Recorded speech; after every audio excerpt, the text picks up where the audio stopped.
everyone, this is Maki. One of the popular characters appearing in the Gundam Seed series is Yzak. He made his appearance as a regular character in the first work Gundam Seed and played an important role in the sequel, Seed Destiny. It has also been decided that he will appear in the movie Gundam Seed Freedom. He is an extremely skilled pilot and has gained a lot of popularity. This time let's analyze him, focusing on the episodes from the first work, Gundam Seed.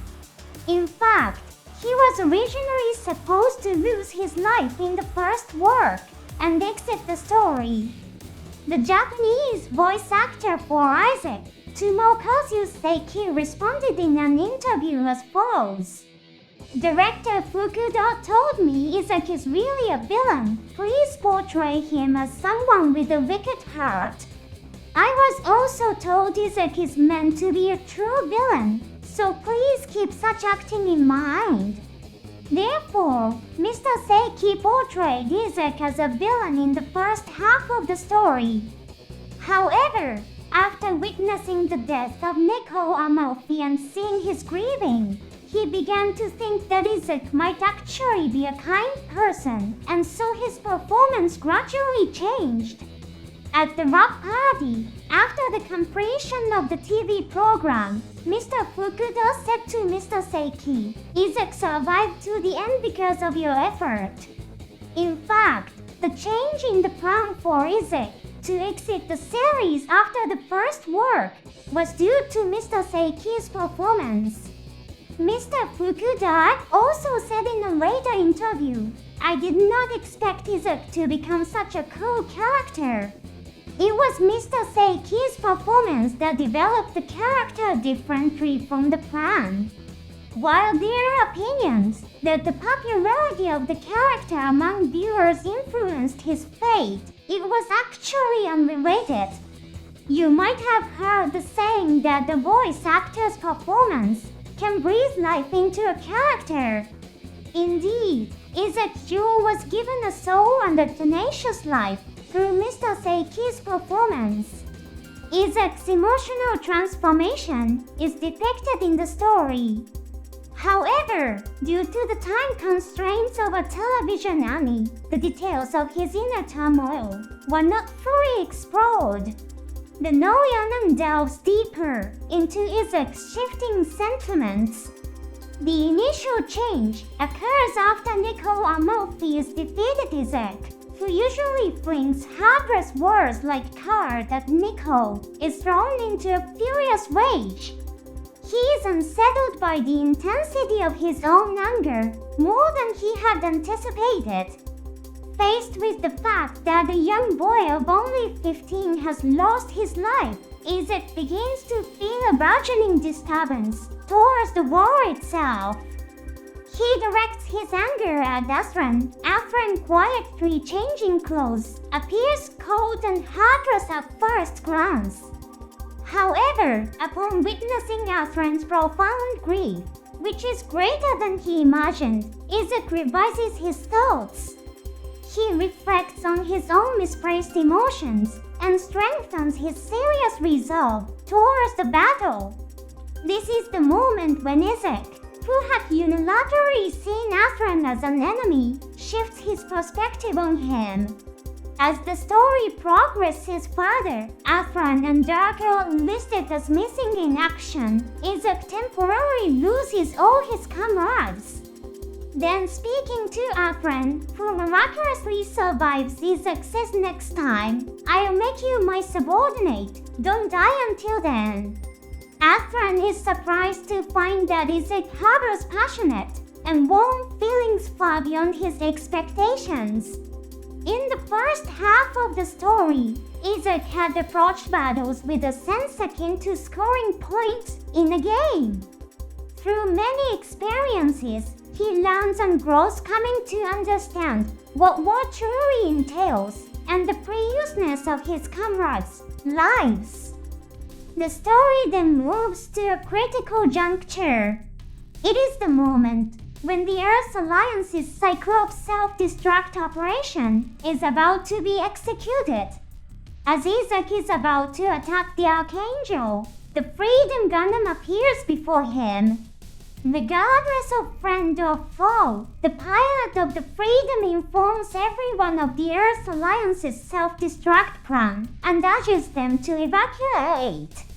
Yzak thought Kiro's warning was a lie. Indeed, the appearance of the Freedom Gundam is similar to the Gundams of the Earth Alliance. Yzak's judgment can hardly be called foolish. And finally, the moment of fate arrives. I have talked before on my show about the moment when Kiro's combat style was established. This is just my interpretation, but I believe Kiro found his own way of fighting here. Not only Kiro's fate, but perhaps also Yzak's, was decided in this scene. This is my personal interpretation. Yzak, who was supposed to lose his life in the first work, might have been slated to exit at this point. Even with such a warning, Yzak is depicted as someone who would never cease fighting. What if Mr. Seiki's performance hadn't introduced the element of questioning the value of comrades' lives and the foolishness of war to Yzak's character? Perhaps Yzak would have lost his life right here. Mr. Fukuda has said in the past, maybe I could have driven Kiro into a tighter corner mentally. Yzak might have been intended to represent the element that some characters simply cannot understand each other, no matter how much sincerity and words are offered. However, Yzak's fate changed the beam saber on a trajectory to strike the cockpit directly was unnaturally deflected. Watching the Freedom Gundam fly away, Yzak thought, who is that pilot? Really, is he truly fighting just to save lives? This is the moment when the meaning of fighting begins to change clearly in Yzak's mind. The actual change in his actions would be depicted a little later in the story. Yzak participates in an operation to attack the Earth Alliance's base with a massive destruction weapon gun gear. Here, the Zak forces attack defenseless strike daggers and the soldiers of the Earth Army, who have surrendered, taking their lives. In the TV anime, Yzak merely questions with a single line, "What's the fun in shooting an enemy that can't move?" However, his inner turmoil is more elaborately portrayed in the novel version. He initially harbors the feelings exactly as the words suggest. What's the fun in shooting an enemy that can't move? An enemy worthy of being considered such should be able to fight on equal terms with him, like the Stray Gundam. Weak enemies are not worth engaging. There's no meaning in him dealing with opponents who have lost their ability to fight. Yet, while thinking this way, Yzak also begins to feel a fear of the unexpected brutality of his fellow coordinators. It's not that I've become scared, Yzak says, but these words are also spoken with a sentiment that he is trying to convince himself. Yzak has believed that coordinators and Naturals are different species. However, the acts of massacre carried out before his eyes shake this belief. He begins to question, are we coordinators truly a more evolved and superior species? Yzak also starts to doubt himself. Every day he stands in front of the mirror, looking at the scar on his face, igniting a desire for revenge. The image of himself seeking battle like a beast for the sake of avenging lost comrades. He realizes this is exactly the same as the coordinators who are committing the massacre. When this thought occurs to him, Yzak feels a shudder at his own existence.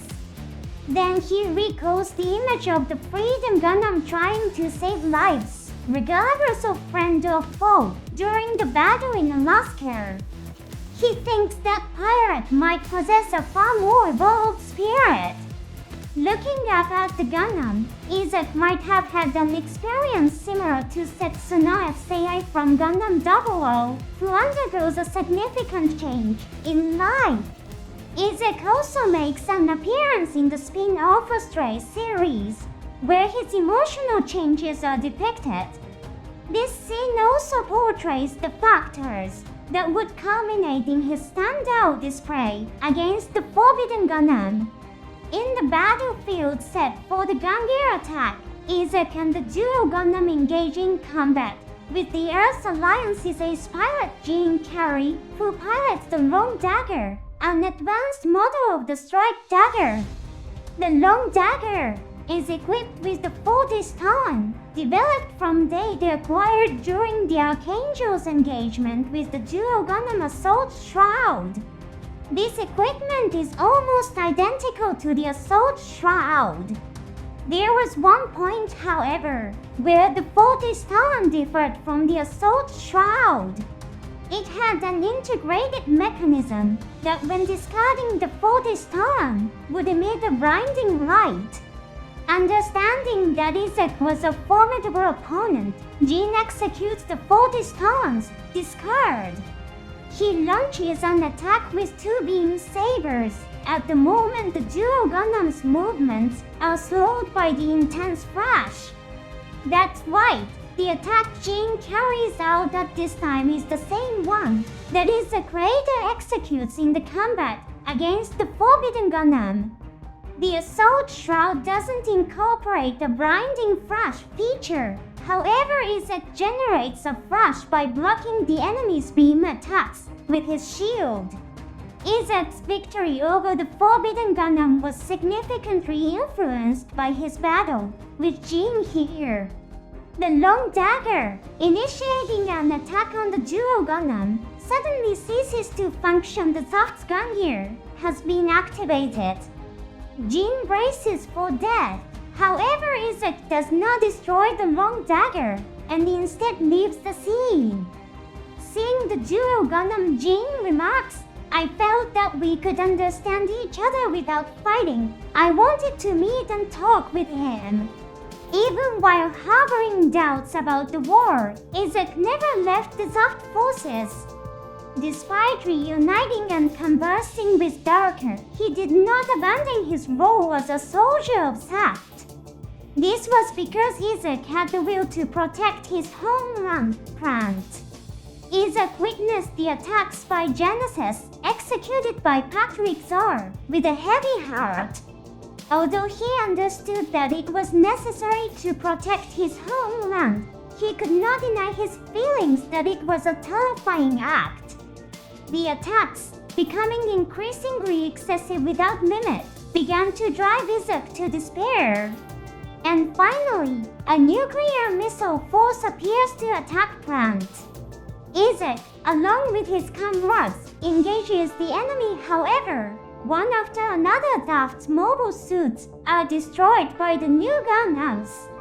As his homeland is on the brink of being lost, the Freedom and Justice Gundams, equipped with media, appear before Yzak. He looks at them with eyes of joy. Then, Yzak makes a decision. He begins to act to end the battle itself. Fighting alongside the Strike Rouge and Buster Gundam, the duo Gundam casts off the Assault Shroud, which had been a symbol of revenge. The last appearance of the duo Gundam, and Yzak is escorting the Archangel. He is depicted equipped with a beam rifle and shield of the same type as the Strike Gundam, which he once vehemently hated. This equipment might have been simply due to the surprise loaded on the Archangel. But considering the changes in Yzak's heart, don't you feel it was something like fate? Thus, Yzak survived the battle and discovered his own mission.